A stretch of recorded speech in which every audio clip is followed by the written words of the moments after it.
Ораза ұстап жүрген адам неден сақтану керек? Мысалы, өмірде жағдайлар болып жатады. Біреулермен сөзге келіспей қалып жатады. Болмаса, жаңағындай байқамай боқтық сөз айтып қалып жататын кездер болады. Болмаса, кикілжіңдер болып жатады өмірде. Сондай жағдайда адам оразасы бұзыла ма? Онда не істеу керек?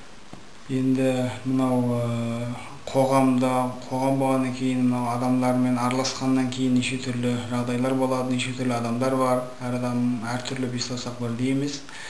Сол үшін мынау дінімізде ораза ұстаған адам, егер бір адам ұрысайын деп тұрса, сондай бір ұрысқа басталатынын біліп сезетін болса, мен оразамын деп ескерту керек дейді. Мен оразамын деп айту керек. Және де мынау оразаның өзі адамға ораза сабырлықты үйретеді.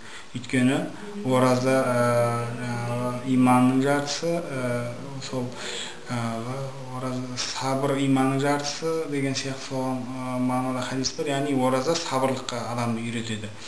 Адам баласы мынау рухани азық беретін ораза. Адам баласы екі нәрседен тұрады. Бірі тән, бірі рух.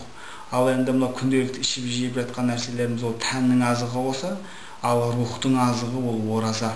Сол үшін мынау рухымызды азықтандыруымыз керек. Рухымызды азықтандыратын нәрсе бұл ораза. Сол үшін ораза адамның да ораза тұтқан кезінде сол рухы кемелденіп, рухы күшейіп, ол адам жаңа пенделік әртүрлі пенделік бір кемшіліктерге көп өзі бара бермейді. Яғни ішіп жемнен тыйылып, бірақ тіліне ие болмаған адамның оразасында сауабы аз болады ол адам. Сауабы болмайды дегенде сөздер бар. Мәселен, ол адам тілін, көзін, құлағын, бүкіл жаңағы мүшелерін жаңағы шариғатта қайтарылған нәрселерден тыю керек. Сол құлағымен жаман нәрселерді естуден тыйылу керек. Көзіменен жаман харам нәрселерге қарамау керек. Өсегі, ғайбат деген нәрселердің бәрінен мүлдем сақтану керек.